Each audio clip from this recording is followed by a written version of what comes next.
Hello viewers, I doctor SBK Lal welcome you all in my YouTube channel. मेरे YouTube channel में आपका बहुत बहुत स्वागत है। यह वीडियो उच्च पदाधिकारी को कैसे गिरफ्तार किया जाए, क्या सब प्रोटोकॉल है और कानूनी प्रावधान क्या है, इन्हीं बातों पर यह वीडियो है।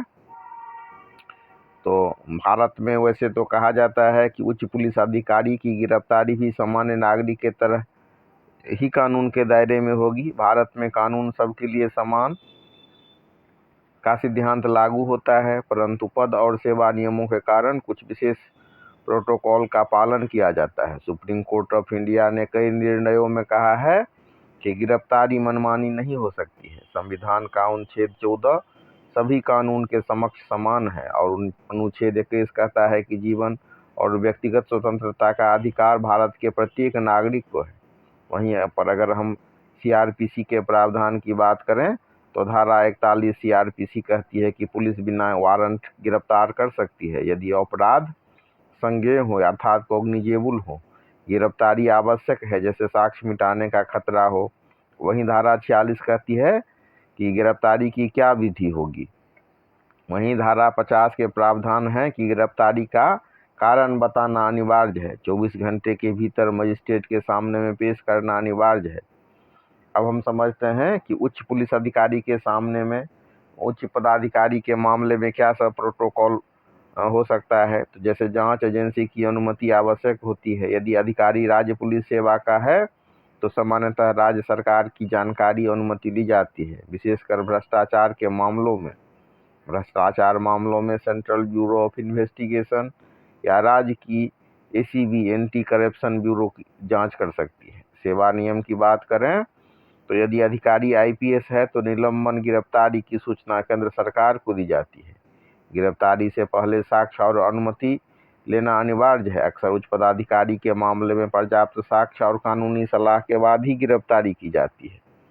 सुप्रीम कोर्ट ने अरनीश कुमार बनाम स्टेट ऑफ बिहार के मामले में कहा कि अनावश्यक गिरफ्तारी से बचा जाए, इसलिए गिरफ्तारी अंतिम विकल्प होनी चाहिए, न कि पहला कदम। यदि किसी SP या DGP को किसी SP या DGP को तुरंत गिरफ्तार किया जा सकता है, और यदि हाँ तो ये किन मामलों में ऐसा हो सकता है। तो इसका उत्तर है कि गंभीर संज्ञेय अपराध हो, पर्याप्त साक्ष्य हो, कानूनन आवश्यक शर्तें पूरी हो, तो इस तरह से ये हो सकता है। परंतु व्यवहार में प्रक्रिया अधिक सावधानी और उच्च स्वीकृति के साथ ही होती है। उच्च पुलिस अधिकारी भी कानून से ऊपर नहीं, परंतु उनकी गिरफ्तारी में संवैधानिक प्रावधान, CRPC की धाराएं, अब तो BNSS की धाराएं हैं, सेवा नियम, उच्च न्यायालय और सुप्रीम कोर्ट के निर्देश, इन सब का पालन अनिवार्य है। क्या IPS अधिकारी को गिरफ्तार किया जा सकता है? हाँ, यदि इंडियन पुलिस सर्विस यानी कि IPS अधिकारी भी कानून के अधीन है। IPS अधिकारी भी कानून के अधीन है। संविधान का अनुच्छेद 14 कानून के समक्ष समता की बात करता है। मुख्यतः दंड प्रक्रिया संहिता के तहत धारा 41 बिना वारंट गिरफ्तारी संज्ञेय अपराध में, और धारा 50 गिरफ्तारी का कारण बताना अनिवार्य होगा, और धारा 57 के प्रावधान के हिसाब से 24 घंटे में मजिस्ट्रेट के समक्ष पेश करना होगा। अब उच्च अधिकारी के लिए विशेष अनुमति की जरूरत होती है। यदि मामला भ्रष्टाचार या कदाचार से जुड़ा है और अधिकारी ड्यूटी में कार्यरत हो तो संबंधित सरकार की जानकारी स्वीकृति ली जाती है, और ऑल इंडिया सर्विस में भी ये रूल लागू होते हैं। लेकिन यदि गंभीर आपराधिक अपराध है जैसे हत्या, बलात्कार, तो सामान्य आपराधिक प्रक्रिया लागू होती है।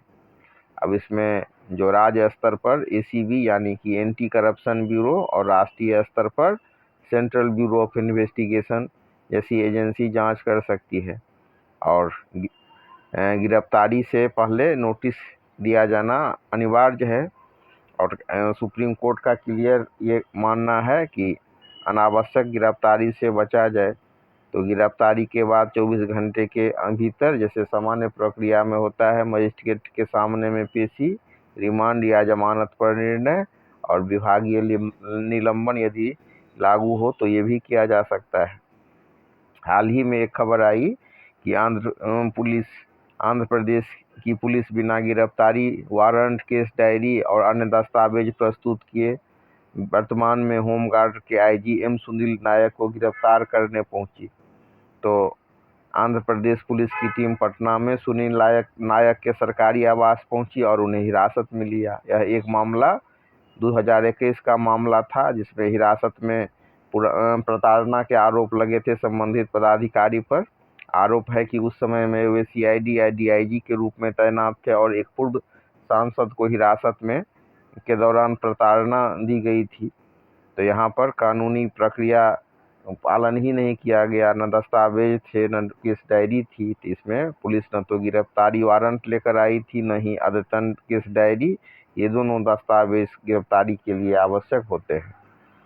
पटना सिविल कोर्ट ने आंध्र पुलिस की ट्रांजिट रिमांड की मांग खारिज कर दी और कोर्ट ने कहा कि प्रक्रियागत त्रुटियों के कारण ऐसा नहीं हो सकता।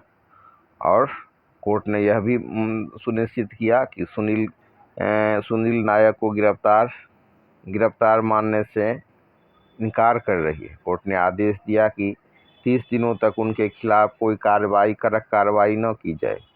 तो कानून के जो प्रावधान है उनके अनुसार पुलिस को गिरफ्तारी के लिए अपराध के आधार पर वारंट या वैध वजह पेश करनी होगी।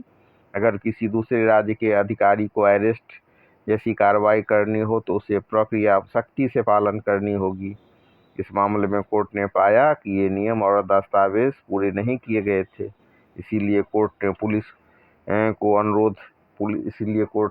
के अनुरोध को खारिज कर दिया। तो आंध्र प्रदेश पुलिस ने सुनील नायक को हिरासत में लेने की कार्रवाई की, लेकिन आवश्यक कानूनी दस्तावेज, वारंट और केस डायरी के बिना, तो इसीलिए कोर्ट ने इस पर रोक लगा दिया।